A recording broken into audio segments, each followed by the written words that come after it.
Halo Sobat UMKM, ketemu lagi di channel Bincang UMKM. Kita akan diskusi ngobrol santai dengan Mbak Ratih ya, salah satu pelaku UMKM yang berada di kota Cirebon. Ya betul. Ya betul ya.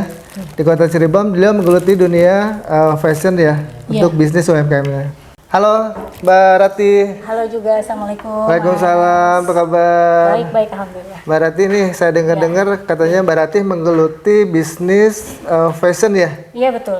Oke, sejak kapan nih Mbak menggeluti bisnis? Saya mulai usaha ini dari tanggal 20 April 2020. 20? April 2020. Oh, ingat banget loh. 3 tahunan. 3 tahun, ingat banget loh tanggalnya. Iya dong, harus. 20 April 2020. Iya. Oke, kenapa terinspirasi membuat bisnis fashion ini?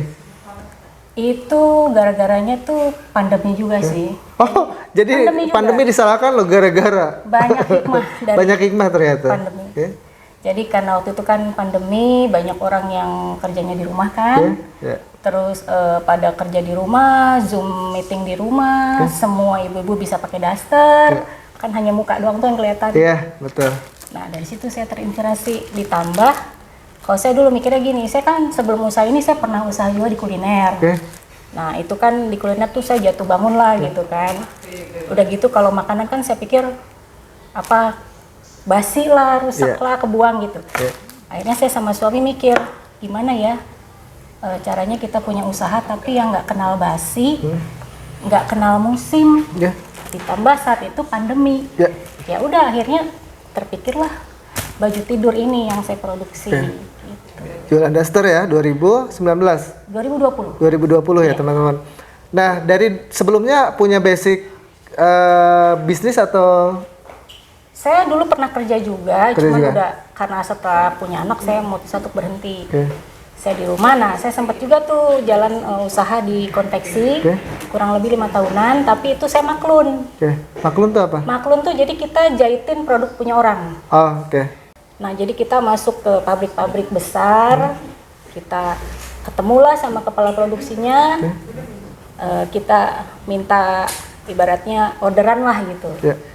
Nah, jadi saya di rumah itu menyediakan mesin jahit sama yang kerja, gitu.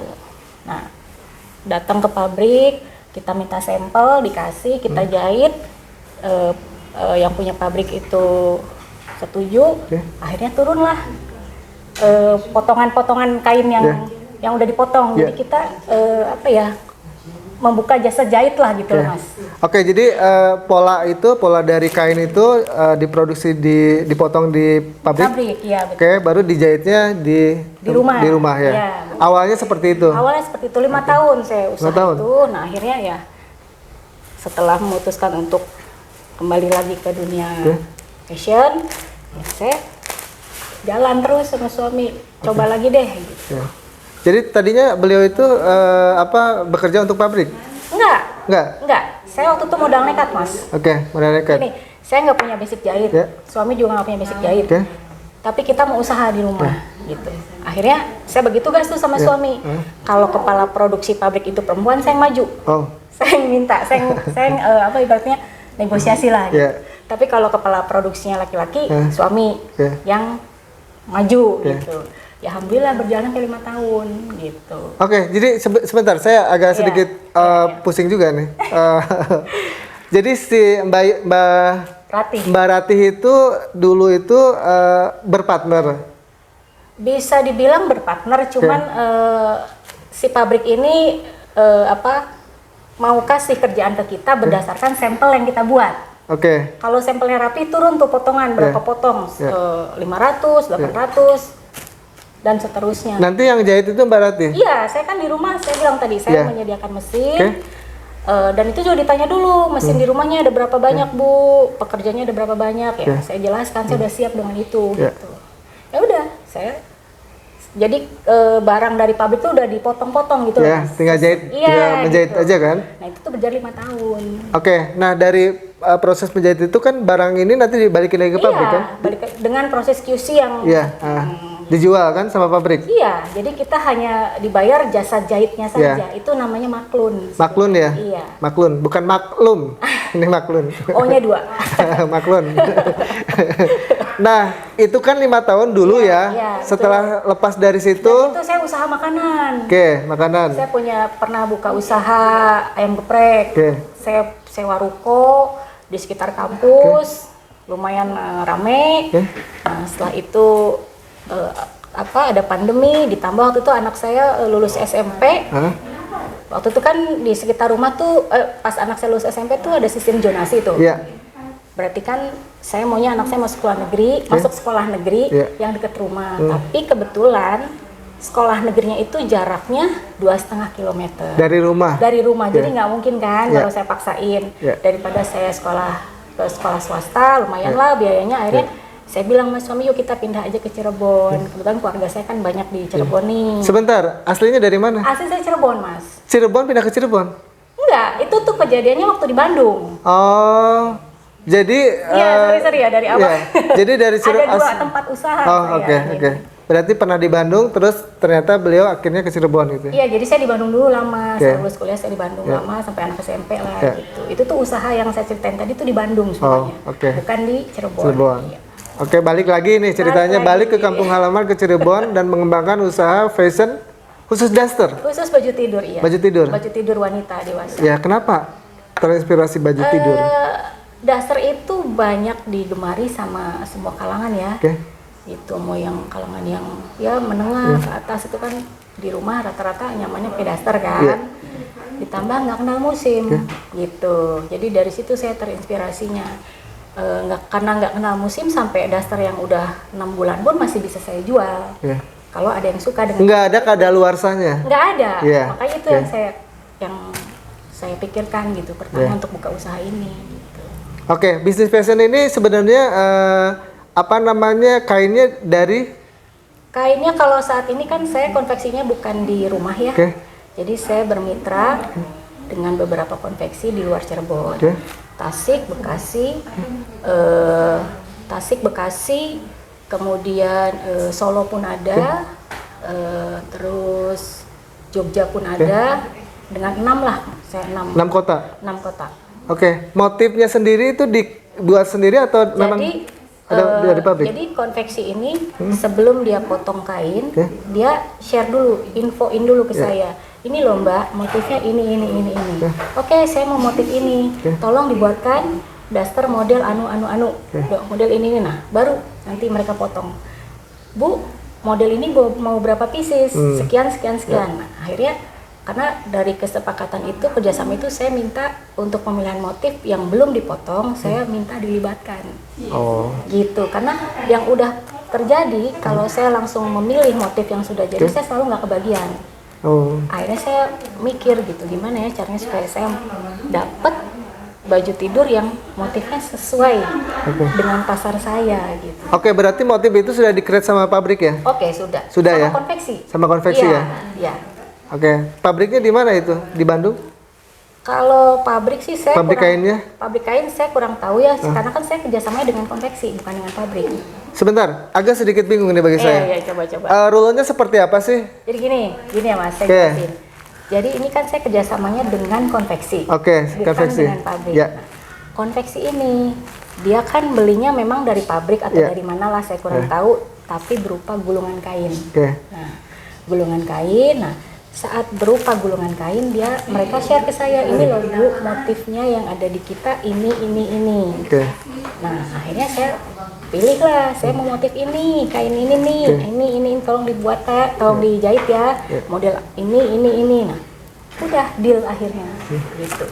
Sesuai dengan apa yang saya mau gitu. Oke, berarti kan itu kerjasama antara saya dengan konveksi. Ya. Dari 6 kota itu, itu motifnya berbeda atau sama? Berbeda. Jadi kalau kayak Jawa, Pekalongan, Jogja itu kan udah jelas ya ke batik-batikan. Nah, kalau yang ke Tasik, Bekasi itu motifnya kekinian. Jadi saya mau itu dicampur. Jadi ada semua di toko saya gitu loh. Begitu. Oke, jadi Mbak Ratih itu membeli produk ini dari penjahit? Iya, dari konveksi. Dari konveksi ya? Iya, dari konveksi. Konveksi itu ngambil dari pabrik? Iya, betul. Sebelum dijahitkan, terlebih dahulu koordinasi dengan Mbak Rati untuk pemilihan motif ya? Iya, betul. Oke, ada nggak kendala selama 3 tahun mengembangkan bisnis fashion ini? Ada sih. Apa aja itu? Saya pernah jadi pada saat saya kerja sama itu kan saya harus datang ke sana. Sebelumnya saya nggak datang ke sana, ke konveksinya. Jadi hanya berupa telepon, video call dan lain-lain. Tapi ya akhirnya nggak datang barangnya. Yang saya pesan itu nggak datang. Akhirnya saya sama suami mikir gimana cara supaya kita mempersempit kendala lah gitu ya. Ya setiap kita mau kerja sama, datang ke Solo, konveksi yang Tasik gitu. Ya begitu. Alurnya gitu, jadi aman lah.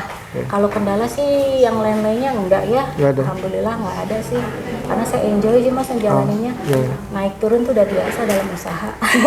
Karena masalahnya kalau produk pakaian tuh nggak basi. Iya betul. Iya, jadi kalau misalnya hari ini nggak laku ya besok lusa. Kendalanya kecil. Nah itu teman-teman, bagi teman-teman yang mau bisnis yang berpikirannya bagaimana caranya berbisnis yang tidak ada basinya, ya salah satunya adalah fashion. Iya betul.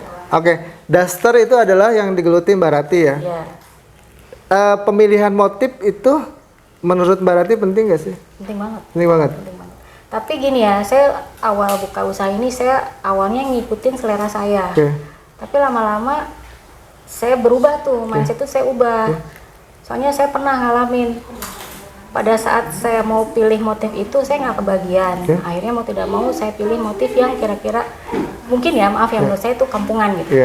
Tapi setiap saya ikut bazar atau saya Car Free Day ikut jualan gitu ya, yang saya pajang itu yang dipatung justru yang lakunya yang maaf yang menurut saya itu norak-norak gitu. Jadi mindset saya pikir gini, oh berarti saya nggak boleh ngikutin selera saya. Jadi yang harus saya pelajari, saya harus mengikuti selera pasar seperti apa gitu ya. Udah akhirnya ya udah terbiasa sih, sampai sekarang saya mengikuti selera pasar gitu. Jangan memaksakan keinginan kita ya. Ketika kita berbisnis itu jangan memaksakan keinginan kita untuk diikuti oleh pasar. Tapi ikutilah kemauan pasar seperti apa. Betul banget.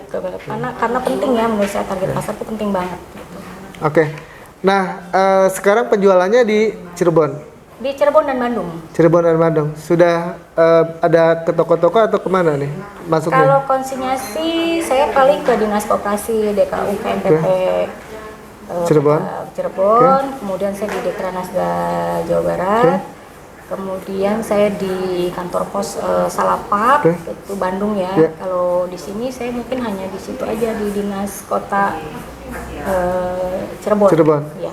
Terus kalau penjualan selain ini di online? Online, ada di marketplace PLN Cirebon nih. Saya terima kasih banget sama PLN Cirebon nih, BMN Cirebon ya. Dapat binaan dari sini, ketemu teman-teman yang care sama saya, baik sama saya. Terima kasih juga ya buat Bu Nunung. Terus Pak Meriza juga yang udah mau meluangkan waktunya buat kita ngajarin nih emak-emak, ibu-ibu yang di rumah biasanya sibuk dengan kegiatan di rumah, sekarang kita jadi melek tentang pengetahuan mengembangkan usaha itu seperti apa gitu. Omset berapa sebulan? Omset. Tuh pasti senyum-senyum. Omset saya punya target mas. Oke, kita bicara bukan omset ya, target nih. Targetnya berapa sih sebulan? Saya dalam menjalankan usaha, yang pertama itu yang penting tuh target. Target kita harus punya target sama mimpi. Target saya awalnya dalam sebulan saya harus bisa menjual 200 pieces. Tapi alhamdulillah sudah lebih lah ya, alhamdulillah. Terus kalau target saya yang selanjutnya itu saya mau ekspor. Saya mau daster saya dikenal sama negara luar lah ya. Tapi tentunya yang suhunya samalah dengan kita, nggak jauh sama kita gitu. Saya itu aja sih. Memang ekspor tuh sulit ya, tapi nggak ada salahnya kalau saya dapat peluang itu saya coba. Jadi saya punya target dalam waktu 2 tahun kalau saya dapat peluang untuk ekspor saya ambil. Tapi kalau misalkan tidak ya berarti belum rezeki saya. Udah gitu aja kalau saya sih berpikirnya. Sebentar. Ini harga satu daster berapa? Harga satu daster saya paling mahal 65.000 sampai 70.000. 60.000 sampai 70.000 ya? Berarti tadi Mbak Rati bilang 1 bulan bisa 200. 200 kali 60.000 aja deh. Itu omset yang beliau sekarang. Ketahuan kan? kurang lebih lah per bulannya 8 sampai 10 juta lah. Nah, itu akhirnya buka-bukaan juga tuh teman-teman. Udah baca sih, Iya, betul. Oke, tips buat teman-teman nih yang mau mengembangkan usaha di bidang UMKM dari Mbak Rati seperti apa? Ya, jadi yang pertama dalam menjalankan usaha kita harus punya mimpi ya. Banyak kan orang mikirnya yang penting laku, bisa cukup buat makan. Nah, itu aja kan kebanyakan. Tapi kalau saya enggak. Jadi yang pertama harus punya mimpi, targetnya seperti apa, soal nanti terlaksana atau tidak kita serahkan pada Allah aja. Ya itu, mimpi, kita harus punya mimpi.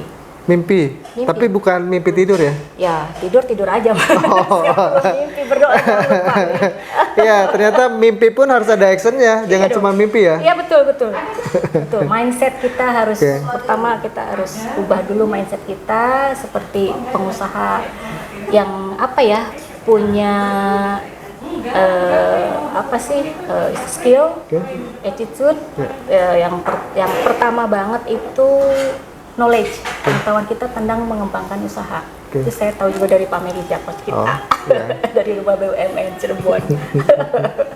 Oke, itu aja teman-teman Sobat UMKM. Semoga apa yang tadi disampaikan oleh Mbak Rati itu memberikan inspirasi buat teman-teman untuk tetap semangat berusaha mengembangkan usaha UMKM di Indonesia.